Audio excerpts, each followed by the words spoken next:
This is a Monstera plant, Monstera deliciosa in Latin. It's called also the fruit salad plant, the split leaf philodendron, many other names.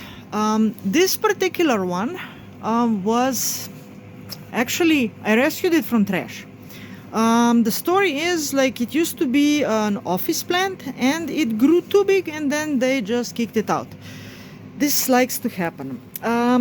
It's a beautiful plant, but it's not really for small places because it really grows huge. I mean, just look at the size of these leaves compared to my hand.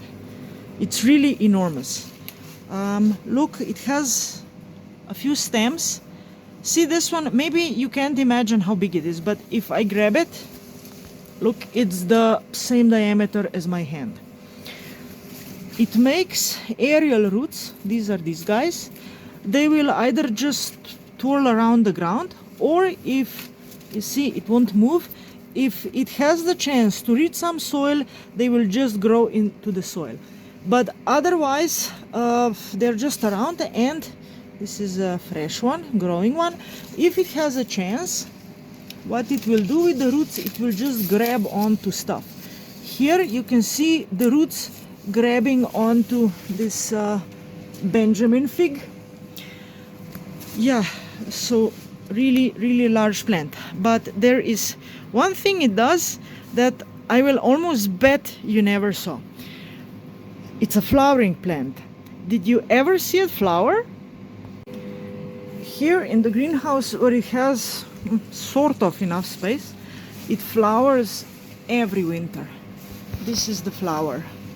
This is the flower. By the flower, we can immediately see that it's an aroid. The land of aroids is Central and South America.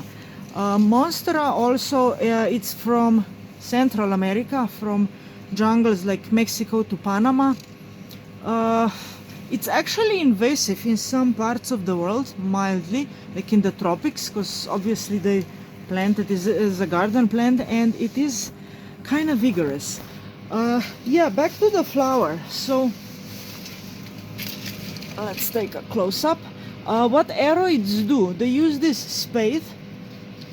This is just one leaf basically that shields the inflorescence actually inside. This is one of the few living tissues that is resistant to cyanide, because this is weird, I know, plants are weird, what can we do? Actually it makes something called cyanide resistant breathing. It's like one type of metabolism that produces a lot of heat, and it just happens to be resistant to cyanide. It uses a lot of energy, so as an aroid flowers, the spathe will just get shorter.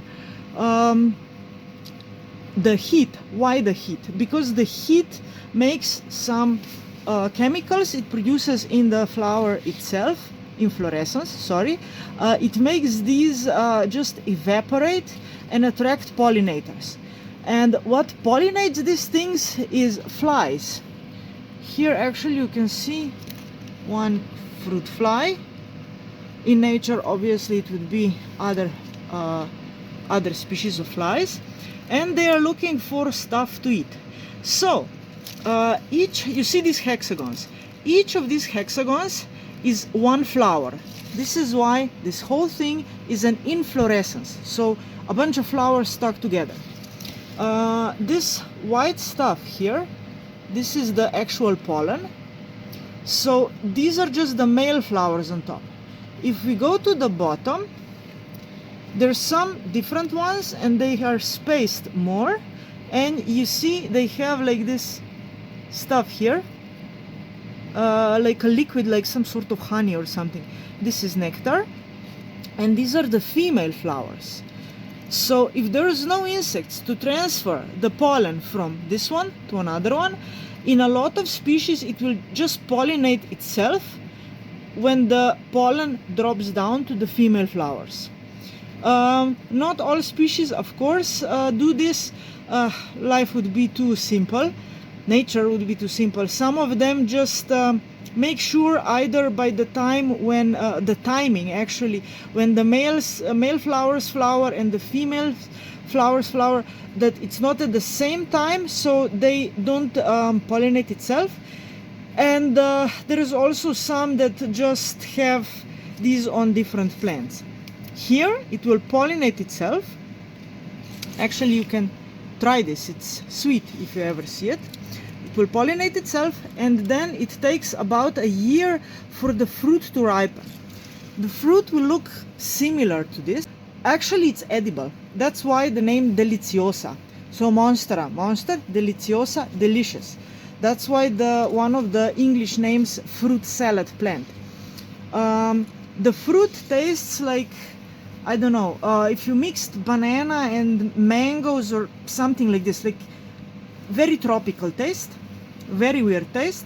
It has a lot of these crystals, what are they called? Simon says in onions, I don't remember, I will put it on screen. Oxalate crystals, yes, inside. That's why when you eat it, it feels like you have like some little tiny spikelets or something in your mouth. Not dangerous or anything, it's just, I mean, it's a wild plant. It's not there to make people happy. It just wants some animal to get its fruits, eat them, and then inside of them transport the seeds to another location. That's called endozoochory, by the way. You can also, if you look down, you can see all of this white stuff here. This is all the pollen falling off. Okay, anyways, Monstera plant flower, very rare thing to see. This is what a fruit of a Monstera plant looks like. It's about the size of an ear of corn. It looks like basically a bloated version of the inflorescence, and it's completely green. How do you know it's ripe? It's ripe when these hexagonal scales start to peel off and fall off. Don't try to eat it before because of the oxalate crystals, but when you see the scales starting to lift and go away, then the fruit is ripe and you can definitely try it. It's very nice to eat, actually. If you have this plant at home, when can you expect a flower? So first of all, the plant needs to be good size of the leaves, and it needs to have enough space. So they say that once like it starts producing leaves that have like this cleft, then one row of holes, then you start seeing another row of holes. That's when it's big enough that it can flower. And then of course it depends on other conditions.